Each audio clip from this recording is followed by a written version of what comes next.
যে জান্নাতে তোমাদেরকে বসবাস করার জন্য আল্লাহ সুযোগ কইরা দিছে, এই জান্নাতের চিরস্থায়ী মালিক আপনারা হয়ে যাবে।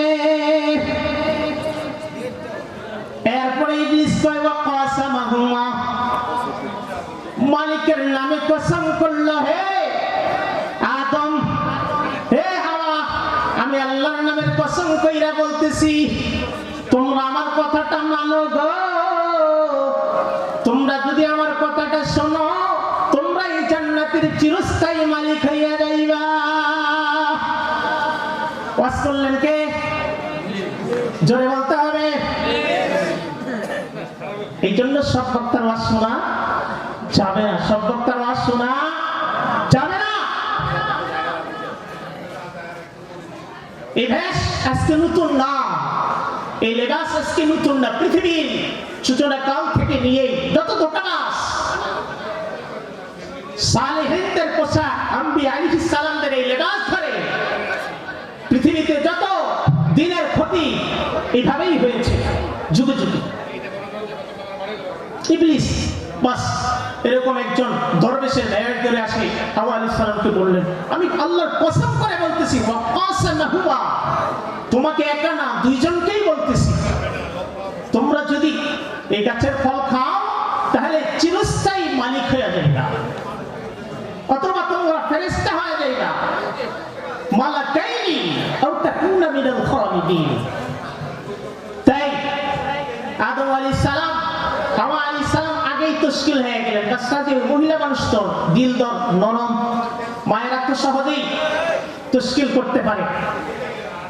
তাই তো সারা পৃথিবীর আজকের বাতিল শক্তিরা, ইহুদিরা, কাদিয়ানীরা, ইসলাম বিরোধী যত শক্তি আছে, তারা নারী দিয়ে মানুষকে শিকার করার, ইমানদারদেরকে শিকার করার, মুসলমানদের ঈমান ধ্বংস করার যতগুলি পায়তারা আছে সবগুলি তারা হাতে নিয়েছে।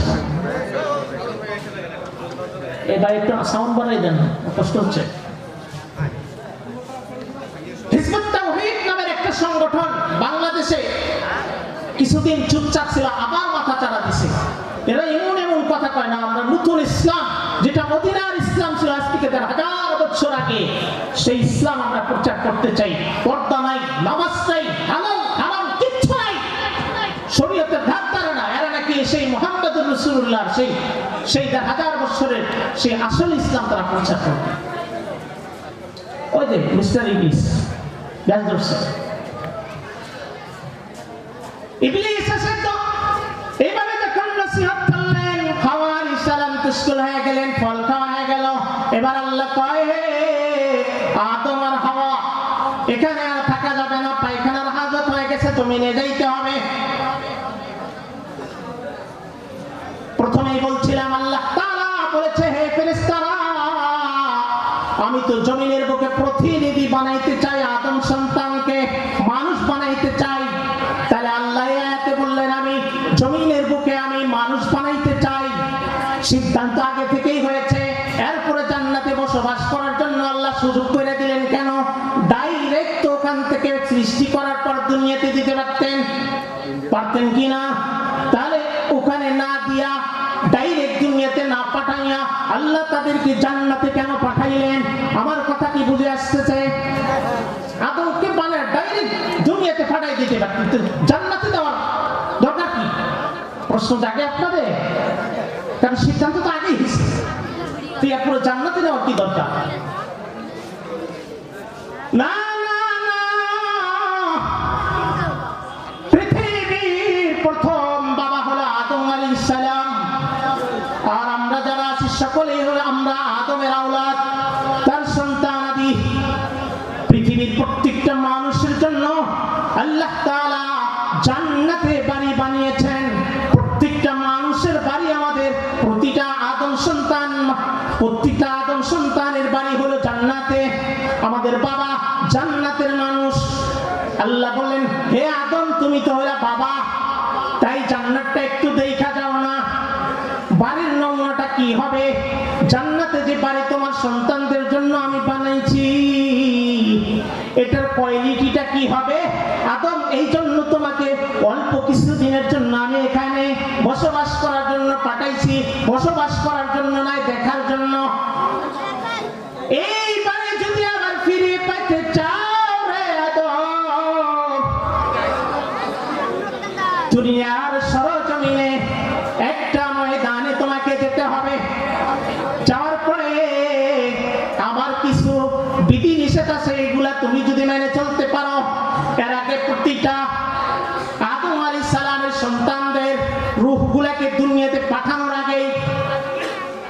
দুনিয়াতে পাঠানোর আগে আল্লাহ তাআলা কুদরতিভাবে হযরত আদম আলাইহিস সালামের পিঠে হাত দেওয়ার পরে সমস্ত মানুষের রূহগুলোকে রূহের জগতে বাইর করলেন। বাইর করার পরে সমস্ত রূহগুলোকে আল্লাহ তাআলা একটা স্বীকৃতি দিলেন, ওয়াদা নিলেন, আলাস্তু বিরাব্বিকুম ক্বালু বালা শাহিদনা। আলাস্তু বিরাব্বিকুম, আমি কি তোমাদের প্রতিপালক নয়? পৃথিবীতে যত মানুষ আমরা আসছি, অতীতে যারা আসছেন, ভবিষ্যতে যারা আসবেন, সমস্ত মানুষের রূহগুলোকে আল্লাহ তাআলা কুদরতিভাবে হযরত আদম আলাইহিস সালামের পেট থেকে বের করার পরে একটা ওয়াদা নিলেন, স্বীকৃতি নিলেন। কি সেটা? আলাস্তু বিরাব্বিকুম, আমি কি তোমাদের প্রতিপালক? আমি কি তোমাদের প্রতিপালক নয়? আমি কি তোমাদের স্রষ্টা নয়? সমস্ত নবীর রূহগুলা স্বীকৃতি দিল, ক্বালু বালা শাহিদিনা। সমস্ত ওলিদের রূহগুলা বললেন ক্বালু বালা শাহিদিনা। সমস্ত মুসলমানরা বললেন হা হা হা। সমস্ত কাফেররা বললেন আপনি আমাদের প্রতিপালক। আল্লাহ বলেন এই কথাটা শুধুমাত্র কথা নয়, এটা কতটুকু তোমরা মেনে চলো, এটা সরজমিনে তোমাদেরকে বাস্তবায়ন করার জন্য একটা জগতে তোমাদের যেতে হবে। তাই তো আল্লাহ তাআলা যুগে যুগে যুগে যুগে ধারাবাহিকভাবে আদম আলাইহিস সালাম থেকে নিয়ে পর্যন্ত এভাবেই মায়ের জগৎ, মায়ের পেটের জগৎ পাড়ি দিয়ে এই দুনিয়ার জগতে আমাকে আপনাকে পাঠাইছেন। বুঝতে পারছেন? আদম আলাইহিস সালাম তাই দুনিয়ায় আসলেন জান্নাতি মানুষ। দুনিয়া আসার পরে ভালো লাগে না, কি করবেন, কোথায় যাবেন?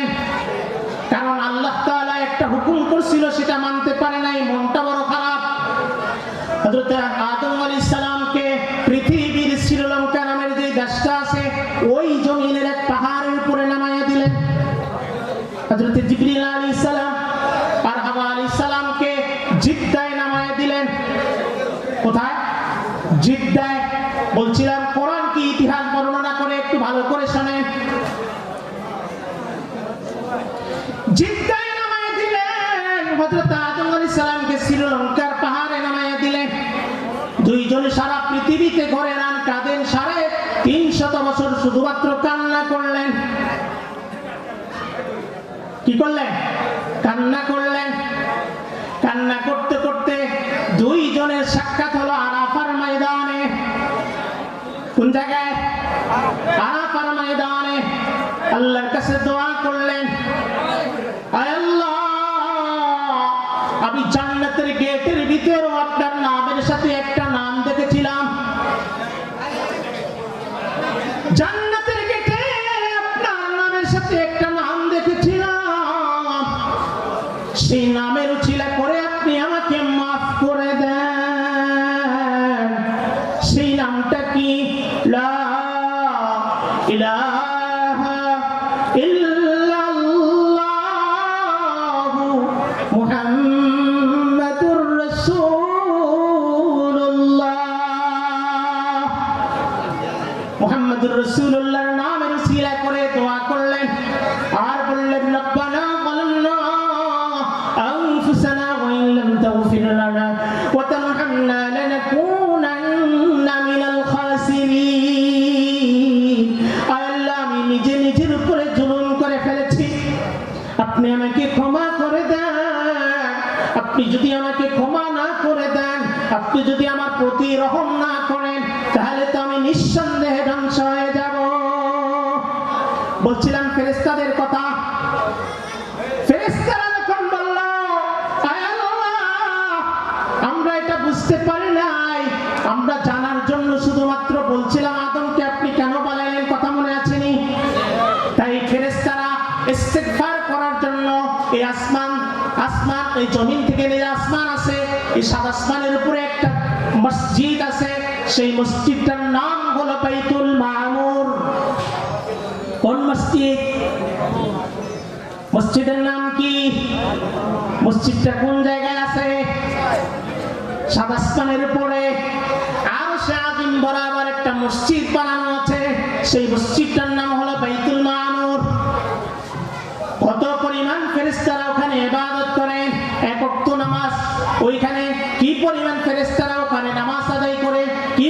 ফেরেশতারা আল্লাহ তাআলার গুণগান করে। তাফসীরের কিতাবের মধ্যে লেখছে এক ওয়াক্ত নামাজ যে ফেরেশতারা পড়ে কিয়ামত পর্যন্ত দ্বিতীয় ওয়াক্ত নামাজ পড়ার সুযোগ পায় না তারা। সেই পৃথিবীর সূচনা কাল থেকে এখন পর্যন্ত চলতেছে। প্রথমে বলছিলাম ওই একটা ঘর, তারা তাওয়াফ করে আল্লাহর কাছে ক্ষমা চাইল, আদম সম্পর্কে এই কথাটা জিজ্ঞাসা করা আমাদের ঠিক হয় নাই। আল্লাহ বলে না রে না ফেরেশতা, ভুল হয় নাই, তোমরা জানার জন্য বলেছো, এটা ভালো হয়েছে, সমস্যা নাই, এটা পাপ নয়। যাও যাও যাও, আমি আদমকে পৃথিবীতে পাঠাবো, এই আদম যাওয়ার আগেই তোমরা একটা পৃথিবীর জমিনের উপরে একটা ঘর বানাও। কি বানাও? ঘর বানাও। তাফসীরের কিতাবের মধ্যে লেখছে আদম আলাইহিস সালাম পৃথিবীতে আসার 2000 বছর আগে আল্লাহ তাআলা এই ঘরটা বানিয়ে দিলেন ফেরেশতাদের মাধ্যমে। কোন ঘর? কাবা ঘর। বসবাসের জন্য না বসবাস করার জন্য নাকি উপাসনা করার জন্য? পৃথিবীতে ইতিপূর্বে কোনো ঘর ছিল না। তাই আদম আলাইহিস সালাম যখন মন খারাপ হয়ে গেল, আল্লাহ বলে হে জিবরাইল, আদমকে কাবা শরীফের ওখানে নিয়ে যাও।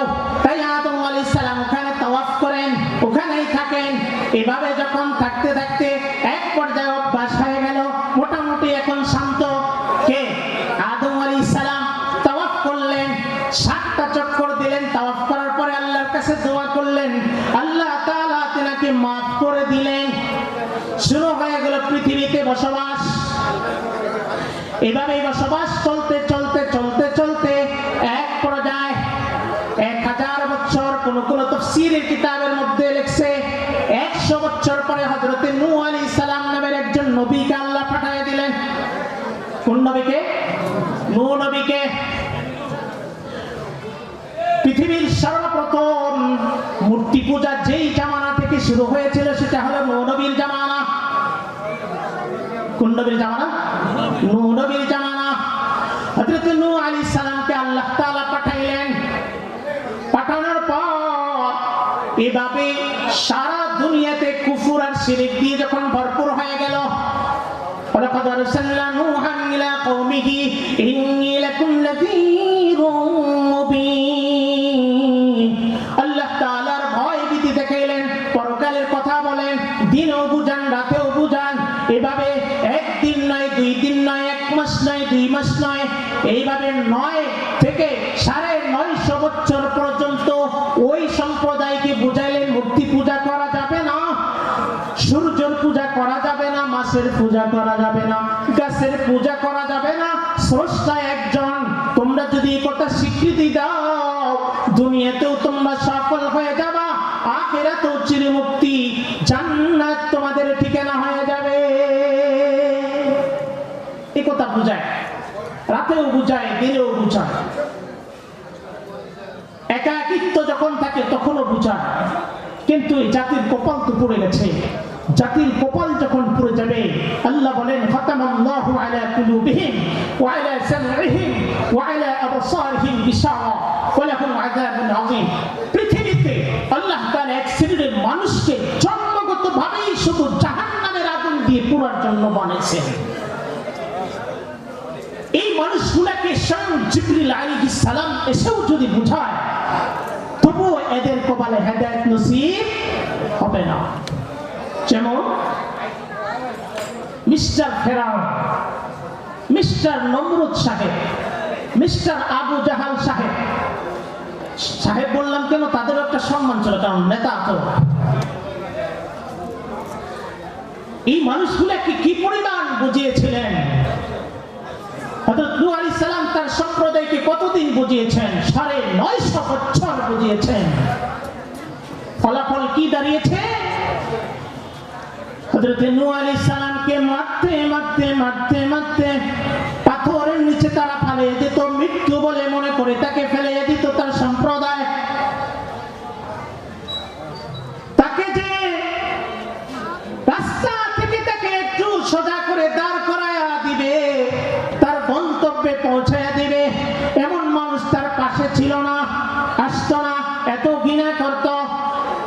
এমন কোন গালি নাই যে গালি তাকে দেওয়া হয় নাই। জিবরিল আলাইহিস সালাম তো ওই পাথরের নিচ থেকে তাকে উঠাইতেন। ভাই জিবরিল, আগামী দিনে আমার কি কাজ? যে কাজ করতেছিলেন এই কাজই মানুষকে বুঝাইতে হবে। ওই যে ওয়াদা করে আসছে আলাস্তু বিরাব্বিকুম, এই কথাটা বুঝানোর জন্য আল্লাহ তাআলা এই কথাটা স্মরণ রাখার জন্য যুগে যুগে যুগে যুগে যুগে যুগে 1 লক্ষ মতান্তরে 2,24,000 নবী রাসূলকে আল্লাহ পাঠাইছেন। ওই যে আমি আপনি ওয়াদা করে এসেছি, এই কথাটা যেন ভুলে না যাই। মওত পর্যন্ত যদি আমি আপনি এই কথার উপর ঈমান ও ইয়াকিন রেখে ইস্তেকামতের সাথে থাকতে পারি। ইন্নাল্লাযীনা ক্বালু রাব্বুনা আল্লাহ